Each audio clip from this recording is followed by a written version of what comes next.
Welcome to the first of our programmes about the Blitz. Over the next 3 nights, we'll be telling the story of some of the most intense bombing of World War II. It was a time when Britain's fate hung in the balance. During the Blitz, Britain was fighting for its very survival. By May 1941, tens of thousands of civilians had died, and cities and towns up and down the country had been devastated by German bombers.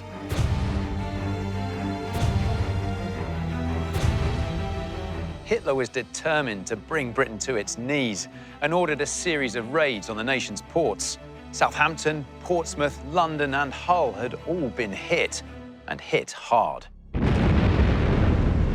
But now the bombers headed northwest to the biggest port in England. This is the story of 8 days in May when Britain, and Liverpool in particular, was in the eye of the storm. We'll be reliving the events of that week through the eyes of the people who were there when the bombs rained down. And through their stories, we'll paint a picture of what life was like for Britons caught up in the hell of the Blitz. From the ship's captain to the hospital matron. From the home front firefighter to the mother of 6. And the film star and her husband. We'll be telling their stories day by day, hour by hour, and discovering how some of them survived, but others weren't so lucky.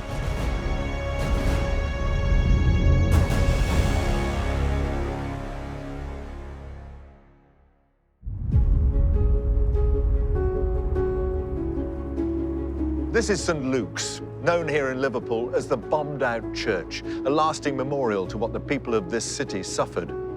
It's also vivid proof that in May 1941, the front line was not on some distant battlefield, but on the streets of Britain's towns and cities. At the beginning of that month, Liverpool was the Luftwaffe's primary target. Back then, it was a bustling port of 800,000 people. Many worked in and around the docks, which played a critical role in Britain's war effort.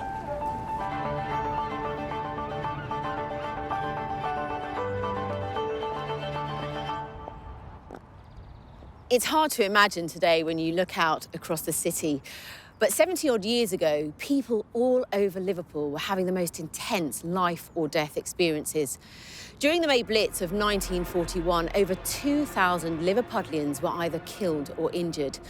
Think just how many near misses there must have been, or just how many lucky escapes.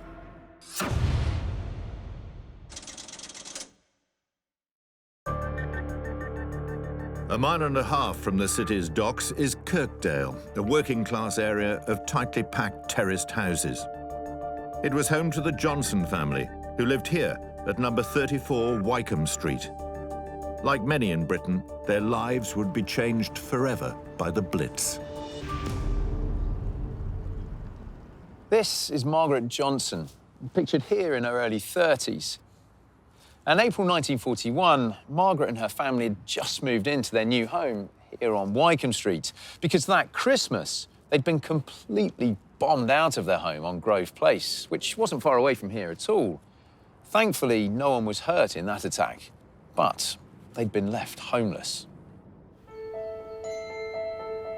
Margaret's grandchildren, Terry Johnson and Janet Davies, remember their grandmother well. The Johnsons were a big family, 8 in all. 6 children, husband Peter, and his wife, Margaret. She was a very, very funny, dry-witted woman. She had a sense of humour beyond belief. She'd go for a tipple up the pub at the top of the road. But him, a couple of her sisters, they'd always go in there and have a port and lemon. Yeah, port and lemon. Yeah. And she... liked to bet. She liked to go down to bookies and put a little tanner, 6pence on a horse. Margaret Johnson enjoyed a good night out and was a very loving mother, devoted to her children.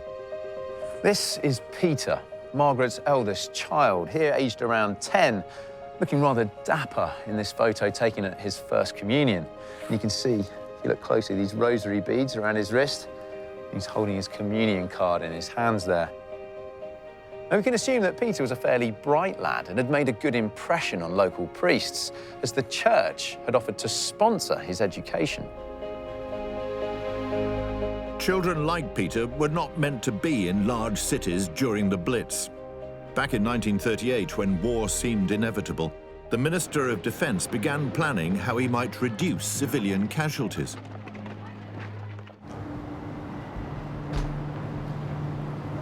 Sir John Anderson set up a scheme to evacuate children, pregnant women, and the infirm from cities at high risk of bombing to the relative safety of the countryside.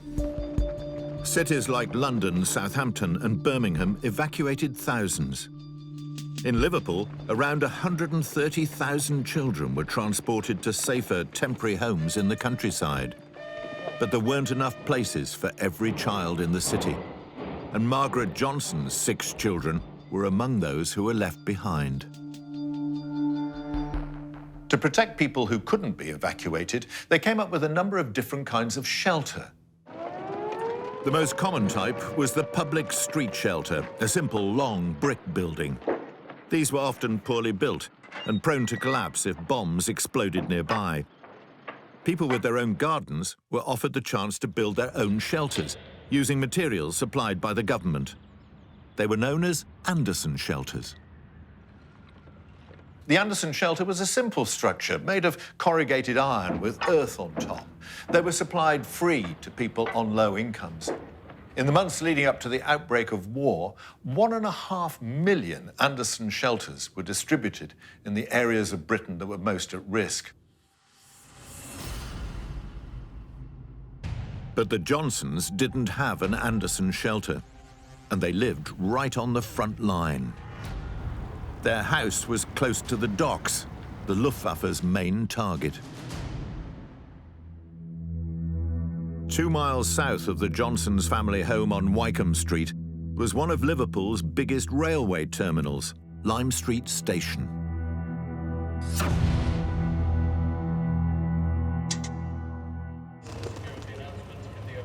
In May 1941, Lime Street Station would have looked very different. Just like other stations up and down the country, lighting was removed because of the blackout, and station names and signage were also taken down.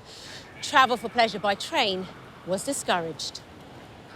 On the 1st of May, one glamorous couple arriving from London had clearly ignored the advice.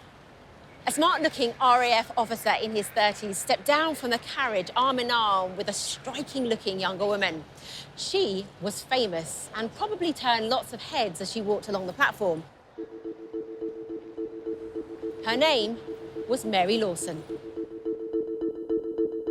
Mary Lawson was a celebrity who'd built a successful career as a theatre actress and film star.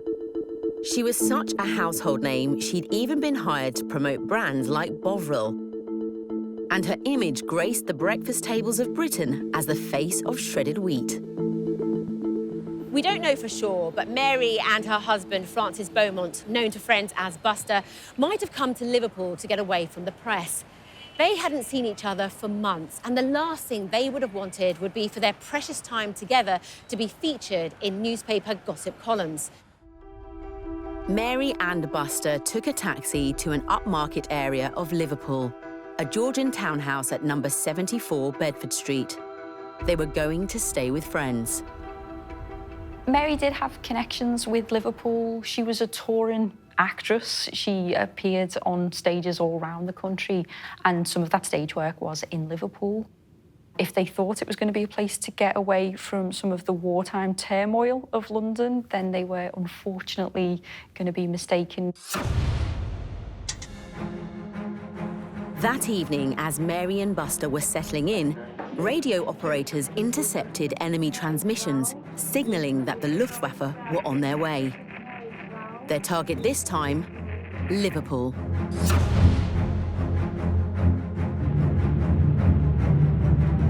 At around 9 p.m, planes were spotted flying over the east coast of England.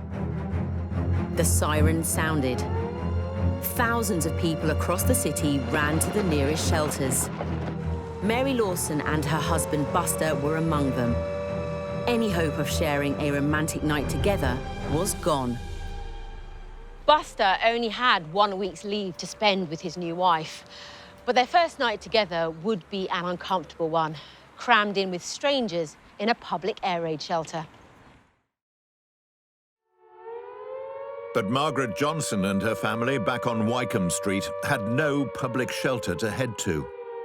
And the air raid sirens were telling the people of Liverpool to take cover.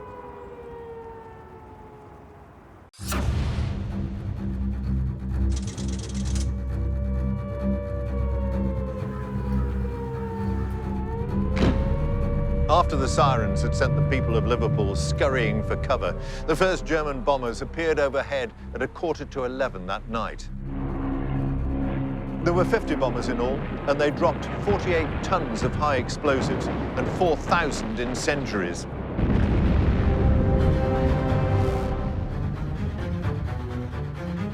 Perhaps the worst incident that night was a direct hit on an emergency rest centre. 12 women volunteers were killed as they made meals for the homeless. It was the first raid in what was to turn out to be a week of continual bombing.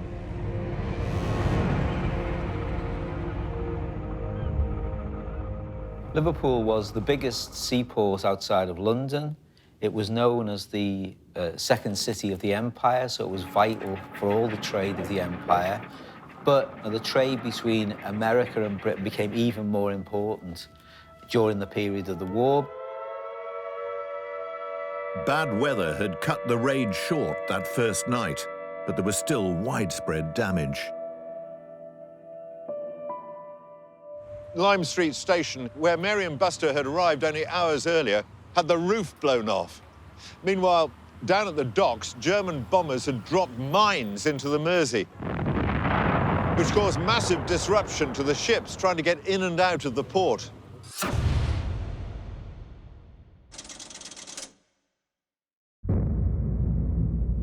Not far from the city centre was Liverpool's huge dock complex.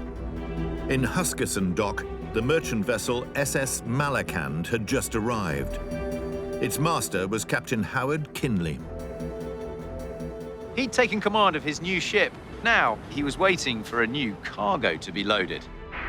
But this wasn't just any old cargo. This was the most dangerous imaginable. 350 tons of high explosives. The captain, his ship and his crew had survived the bombing on the first night. Now they were preparing to load their cargo of explosives. It would be a test of nerves, even for an experienced skipper like Kinley. Howard Kinley joined the Merchant Navy at the end of the First World War and rose through the ranks to become captain. He was often away for long periods, travelling to places like India and the Far East, leaving his wife and son at home in Liverpool. I'm Martin Kinley, son of Captain Howard Cook Kinley. Today, Martin is 90. In 1941, my father was in command of the Malakand. He'd been in the RAF in the First World War, but of course in the second he was totally at sea. His flying days are long gone since then. Having left the RAF, Kinley was now a merchant navy man through and through. Although he was married and had young Martin, the welfare of his crew was never far from his mind. I'm sure family life was important, but ultimately his job was the main part of his life. He did think of his crew members, I believe, as part of his family as well. Captain Kinley had only recently taken command of the Malakand. His 72-strong crew were mostly from the Middle East and Asia and spoke almost no English. It's easy to imagine how anxious they must have felt as they loaded the ship with high explosives. Kinley needed to win them over, and he had the ideal way to gain their trust and calm their nerves. He was a member of the Magic Circle. His granddaughter Emma still has his original box of tricks. It dates back from about 1915, so it's at least 100 years old. We've got some silver hoops that I used in the magic show.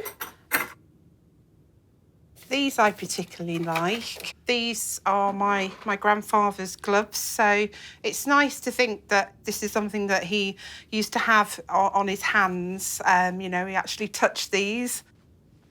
When I think of my grandfather on board the Malakand, what they were going through, all the stress, they must have been quite frightened.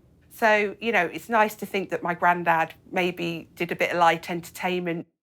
Kinley used his conjuring skills to bond with his new crew. It may have been just in time.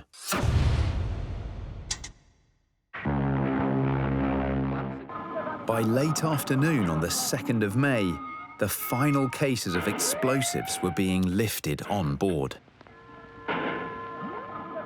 Kinley and his crew knew that once the cargo of bombs had been loaded, the Malakand would be a sitting duck for the Luftwaffe.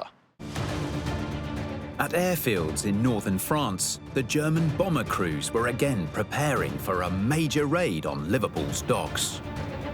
If Captain Kinley's ship was hit, it would be devastating, not only for his crew and those working at the port, but also for the working-class families that lived nearby. The Germans weren't saying, oh, let's take out the working class. It wasn't that. It was just the working class were in close proximity to these places like docks, and that's why they were disproportionately hit. By that first week of May 1941, Britain's ports had become the prime targets for attack. There have been more than 150 major raids up and down the country. Even places like Belfast and Glasgow that had dared to think they were out of range of the German bombers had been hit. Churchill understood how important morale was to the war effort, so he set off on a tour of Britain. When he got back, he made a speech to the nation. I've seen many painful scenes of havoc and of fine buildings and acres of cottage homes blasted into rubble heaps of ruin. But it is in just those very places where the malice of the savage enemy has done its worst and where the ordeal of the men, women and children has been most severe that I found their morale most high and splendid. But just days after that speech was broadcast, Liverpool was attacked from the air. The Luftwaffe had designated it target number 1.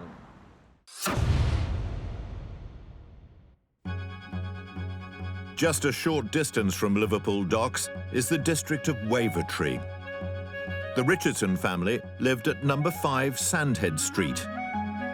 20-year-old Flo and her mum Frances and her dad Alf. My dad was fond of life. He was really what I would call a Liverpool comedian. Always full of humour.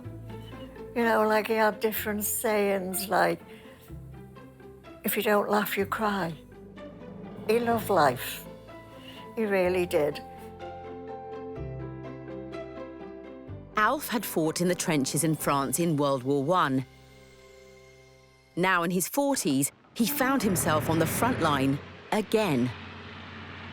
Apart from working during the daytime, he did so many hours at night time on the docks as an auxiliary fireman. The war effort depended on men like Alf. As the Luftwaffe stepped up its bombing campaign, these volunteers moved in to help the regular fire service, who were overwhelmed by the scale of the bombing.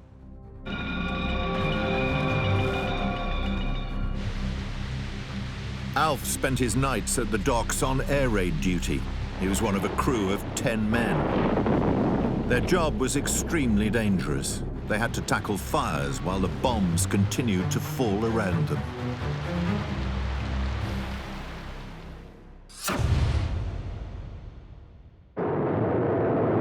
By the evening of the second day of the May Blitz, the Luftwaffe were in the air and on their way to Liverpool. The sirens sounded, sending everyone to their shelters.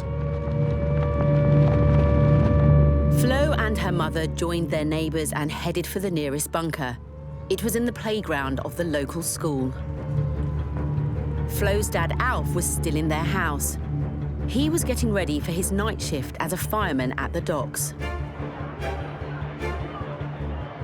In the shelter, Flo and her mum would have heard the bombers approaching. Sitting in the darkness, they must have been terrified. Even now, aged 98, Flo has vivid memories of that experience. You hear the drone of the bombers. And if I close my eyes, I can still hear that drone. I can still hear the droning of the engines of them bombers overhead. The German planes were directly above Flo's house on Sandhead Street. And you put your hands over your ears or you all huddled together in the shelter and waited for that whistling to stop. And when that whistling stopped, then you heard the explosion. That night, a bomb landed yards from Flo's shelter. The shelter filled with smoke, all black, and you could feel the blast. But had it have been a heavier bomb, it would have been fatal.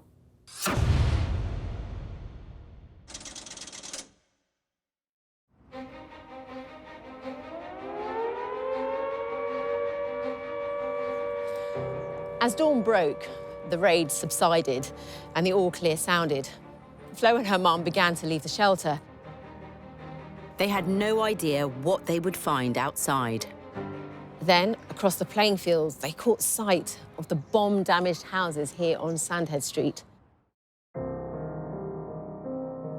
We got out of the shelter, and as we stood outside, I could see my dad walking over the schoolyard towards us, and he looked in a terrible state. All through the raid, Flo and her mum had thought Alf was down at the docks on firefighting duty. But that night, he hadn't made it to his shift. He'd been in the house, getting ready to go on duty. He was trying to get a light, to light a cigarette. And when that bomb fell, the blast came down the chimney and he was blown under the table. Alf was lucky to be alive, although he was suffering from severe shock. He hadn't been able to join his crew on the docks. They'd been busy putting out incendiary bombs into the early hours. Eventually, they had to stop for a break. They had this particular hut. They used to go into this hut and have a mug of tea and a chat. And this particular night, that hut got a direct hit. All 9 of Alf Richardson's friends were killed.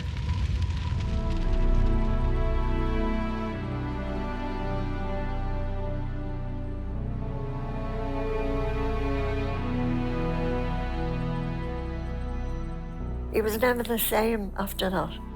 He just couldn't face it, you know, losing his friends. He had a nervous breakdown.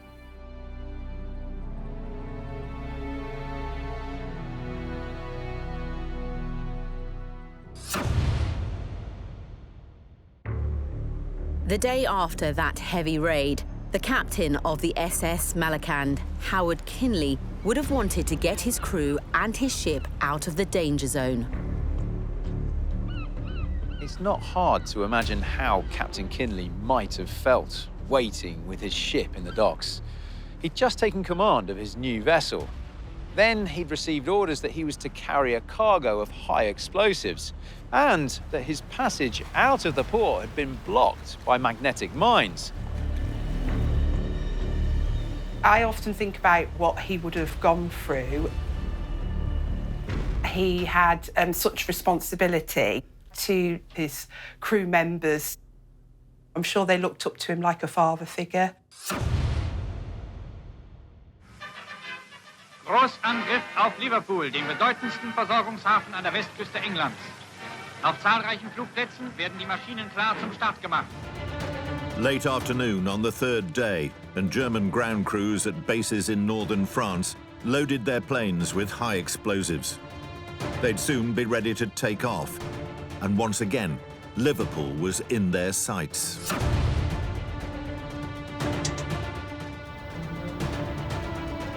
Just hours later, as Captain Kinley looked at the sky, he would have seen what the Luftwaffe called a bomber's moon. Bright moonlight and almost no clouds, perfect Blitz weather. His wife and son Martin, just a few miles away, would have had no idea of the danger he was in.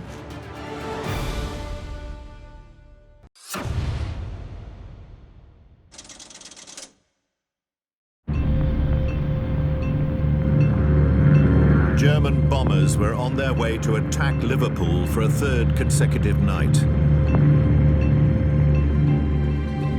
Their principal target was the docks, but close by was Everton, home to the famous football club, and in 1941, the location of Mill Road Hospital. In charge were matron Gertrude Riding and Dr. Leonard Findlay. At the time of the May Blitz in 1941, Gertrude was 49. She was a single woman who had dedicated herself to looking after others. She trained as a nurse at Mill Road Hospital, working her way up through the ranks, occupying every position until she became matron in 1927. Gertrude worked closely with the doctor who ran the hospital, Leonard Findlay, a man who was dedicated to medicine and the care of others. My name is Charles Findlay, and I am the third son of Dr. Leonard Findlay. In 1941, my father was the medical superintendent of Mill Road Hospital in Liverpool. He was appointed in 1935 at about the age of 30. To reach such an important position so young showed how highly regarded Dr. Findlay was and how dedicated. In the lead up to war, he wanted to ensure the hospital could cope with mass casualties. No doubt he was thinking what they should do if his hospital was hit. I gather some precautions were taken. My father had been warned that there were going to be some air raids. I'm sure my father was very aware of the hospital's proximity to where main bombing targets were. So I'm sure he appreciated that there was a serious risk that the hospital could get hit badly. Leonard Findlay demanded the best from every member of his team. My father expected very high standards of all the nursing staff, including, no doubt, the matron and the assistant matron. The wards at Mill Road Hospital would have been full to capacity. In the first week of May, 2 other hospitals in Liverpool that were closer to the docks had to be evacuated, and some of those patients were moved to Mill Road. On top of that, there would have been many casualties from the previous 2 nights' raids, but the normal day-to-day running of the hospital had to go on. As well as attending to the sick, the hospital was well known for its maternity wing, where lots of babies were being born every day.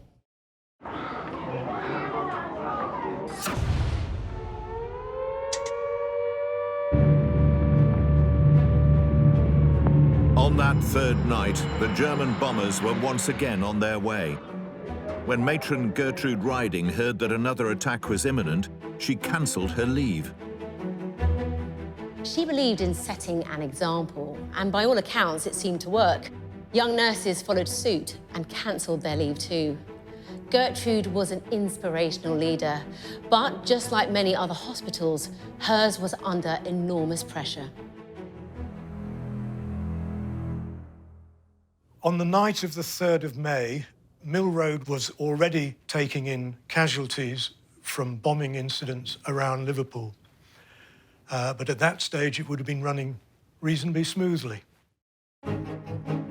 As matron Gertrude Riding and Dr. Findlay prepared for another night of bombing, over in Bedford Street, Mary Lawson and her husband Buster Beaumont were again forced to spend the night being stared at in a public shelter.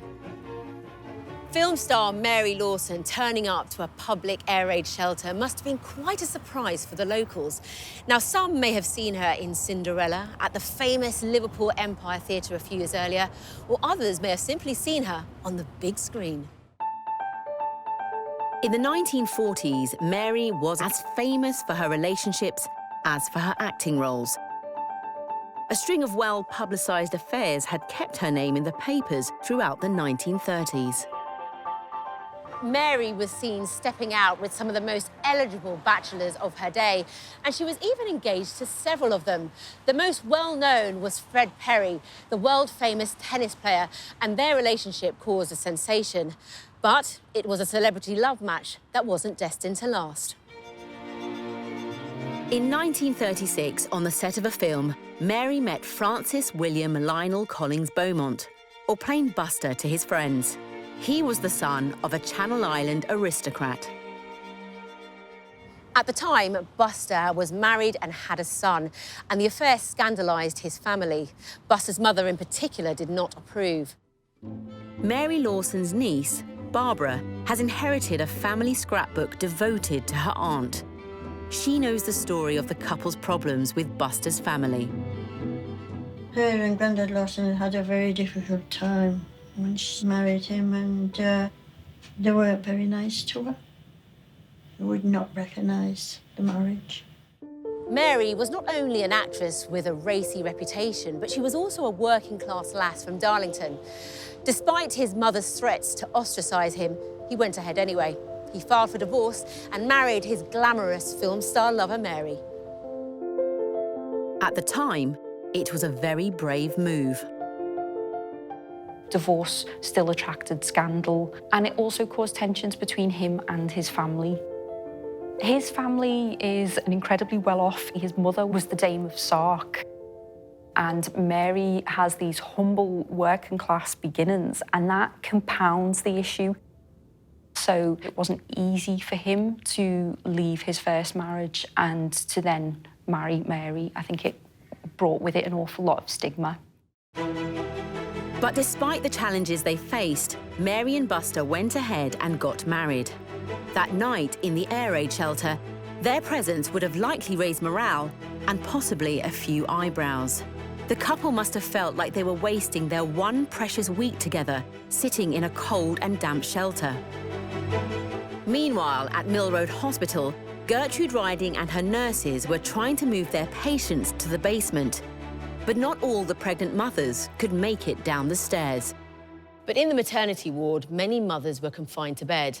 The nurses pulled their beds away from the wall and gave some mothers their babies to hold. It was the best they could do to protect them from the bomb blasts that they feared were heading their way.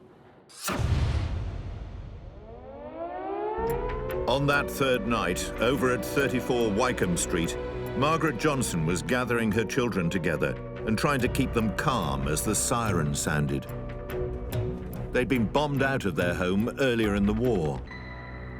Their new house wasn't really big enough for all 8 of them, 2 adults and 6 children. On the night of May the 3rd, 1941, only 3 of the children were at home with their mother, Margaret. There was 15-year-old Peter, 7-year-old John, and the baby, also named Margaret. Margaret's husband would most likely have been at work. The other 3 children were staying with relatives nearby. As the air raid siren sounded, Margaret picked up her baby and quickly ushered the 2 boys out of the house. Her neighbours had an air raid shelter in their back garden, so she headed straight there. It was the only place nearby that offered any kind of protection. It was next door. It wasn't in her own sort of patch. They went to the shelter. The bombs started coming over in the early hours of the morning. Margaret and her children were trying to protect themselves in the Anderson shelter. They knew what was coming. The idea of using aerial bombardment to terrorize civilians wasn't new. In the lead-up to the war, nobody really had any illusions about the destructive power of air bombardment. Ever since the plane had become a weapon, In the First World War, it was the aspect of modern warfare that people feared the most. The idea of terrorizing civilian populations by the wholesale bombing of their cities was the guiding principle behind the Blitz. It hadn't come from nowhere. In the interwar years, the German military had developed the belief that by mercilessly pounding cities, they could erode the morale of the populations and ensure a swift surrender. The tactic was powerfully demonstrated in 1937 with the destruction of the Basque town of Guernica in the Spanish Civil War. The attack on Guernica blew up a city, but it shocked the world. Now everybody knew about the brutal realities of aerial bombardment, and indeed what the Luftwaffe was capable of. Bombing came to be seen as the future of modern warfare, and civilians were firmly in the firing line. Although Hitler was now focused on obliterating strategic targets like the Liverpool docks, families living nearby would inevitably be hit. The German bombing campaign did have economic targets, and clearly they wanted to knock out shipping, merchant shipping especially. They also had this idea that they would punish Britain. So the idea was, and it grew in the Second World War, and we adopted it as well, let the civilians face the severity of war, and morale will go down, and support for the war will drain away, and maybe they'll come to a political settlement with Germany. On the night of the 3rd of May 1941, the Luftwaffe were closing in on Liverpool in even greater numbers than before. Almost 300 bombers were primed to attack the city. Hundreds of thousands of people were cowering in their shelters. Margaret Johnson and her children were among them.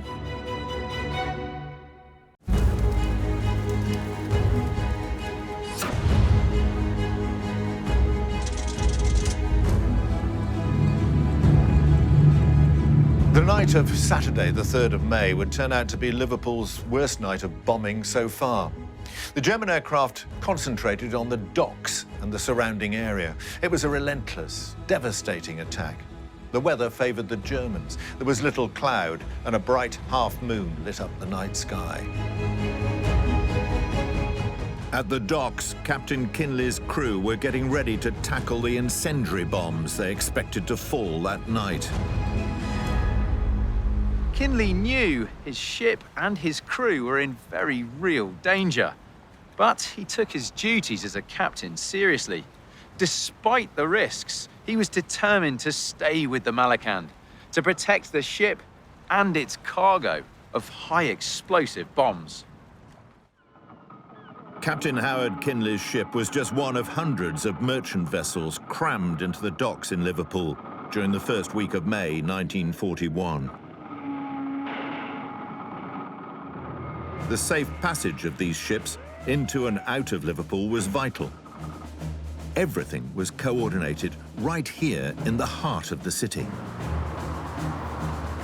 In the basement of this office building was a command centre, controlling the movement of ships across the Atlantic.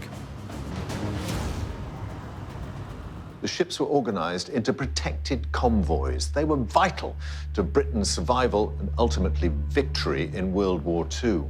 They called it the Battle of the Atlantic. Today, there are many historians who think it was the most important battle of the war, and it was run from this building here in Liverpool. Hidden in the basement, a secret command centre. For many of the hundreds of men and women who worked in these dark basement rooms, this became their home. And as the bombs rained down above ground, the staff continued their vital work. To protect them from enemy attack, the basement was bomb-proofed with walls that were 7 feet thick. Over at Mill Road Hospital, they didn't have anywhere near that level of protection. There, the surgeons were attempting to carry out operations in a makeshift theatre in the basement as the sound of the bombs got closer. The work of the hospital had to continue, despite the bombers flying overhead. My father must have been incredibly anxious. But what can you do? You've got bombers flying overhead. It's night time. You're in charge of a hospital of up to 700 patients and all the staff. You've got to keep your head down and hope for the best and carry on treating and nursing. As they worked into the night, Leonard Findlay and Gertrude Riding could hear the sound of bombs in the distance.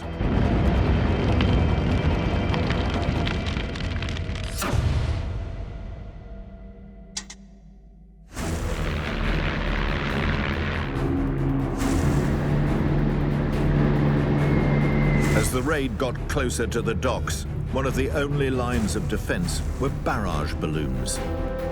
Littering the night sky, these balloons looked like airships, tethered by ropes to anchor points on the ground.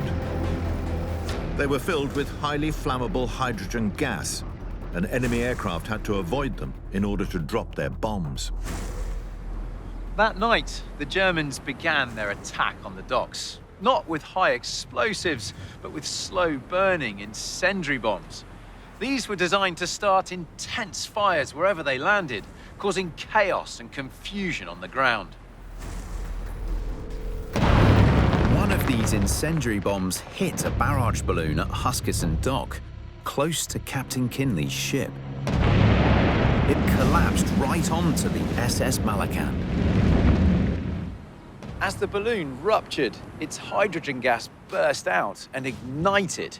It was now like a giant flamethrower spraying fire all across the deck of the ship. And beneath the decks in the hold were hundreds of tons of high explosive shells.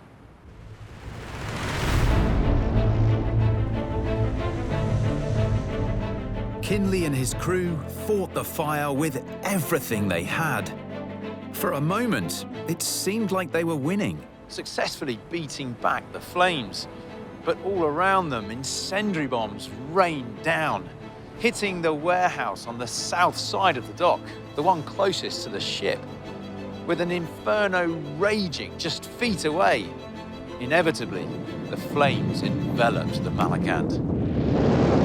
Now, Kinley and his crew were fighting fires on all fronts, surrounded by burning warehouses right next to the ship, with the ship itself on fire and the heat and smoke driving them back.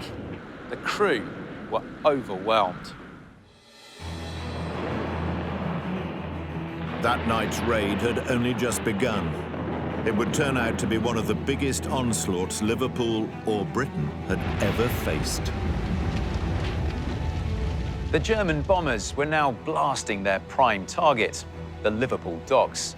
The SS Malakand, a ship loaded with high explosives, was in serious danger. Captain Howard Kinley and his crew were desperately trying to fight the multiple fires that were raging across the decks. Meanwhile, film star Mary Lawson was huddled inside a communal shelter with her husband, Buster. As the bombs continued to fall, large parts of the city were already devastated, and Liverpudlians held their breath in fear of what was to come. Next time, Margaret Johnson and her 3 children find themselves at the heart of the Blitz. Mary Lawson and her husband Buster try to salvage their time together with a risky decision. And Captain Howard Kinley is faced with an impossible choice.